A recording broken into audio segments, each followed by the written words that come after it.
उद्या 10वीचा भूगोलाचा पेपर नियोजित वेळापत्रकानुसारच होणार। सांगोल्यातील पेपर चोरीच्या घटनेनंतर बोर्डानं मागवला अहवाल, मात्र पेपरच्या वेळेत कोणताही बदल नाही।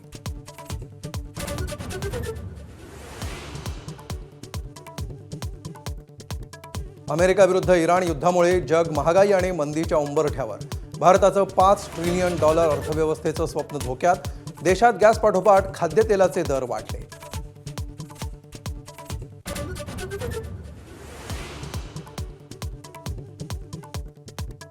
आमचं लष्कर जगात सर्वात शक्तिशाली, कोणाचीही गरज नाही। जपान चीनसह नाटो देशांना मदतीसाठी साकडं घालणाऱ्या ट्रम्प यांचा यू-टर्न। होर्मुझच्या सुरक्षेसाठी सक्षम असल्याचं वक्तव्य।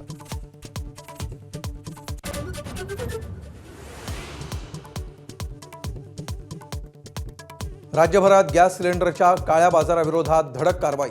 18 जणांना अटक, तर राज्यामध्ये पेट्रोल डिझेलचा पुरेसा साठा। भुजबळांचा पुनरुच्चार। सरकारनं चुकीची माहिती दिल्यामुळे लोकांच्या रांगा, विरोधकांचा आरोप।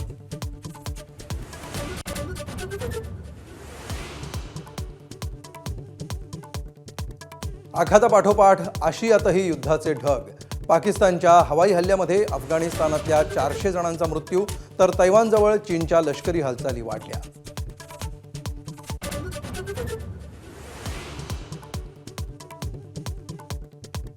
उपमुख्यमंत्री एकनाथ शिंदेंची पुन्हा एकदा दिल्लीत धाव। पंतप्रधान मोदींची तब्बल सव्वा तास चर्चा, तर निवडणूक लागू द्या, विधान परिषदेसाठी ठाकरेंना मदत करणार का, या प्रश्नावर शिंदेंचं उत्तर।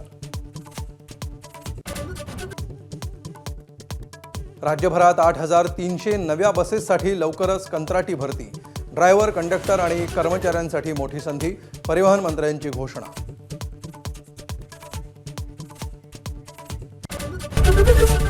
एबीपी माझा, उघडा डोळे बघा नीट।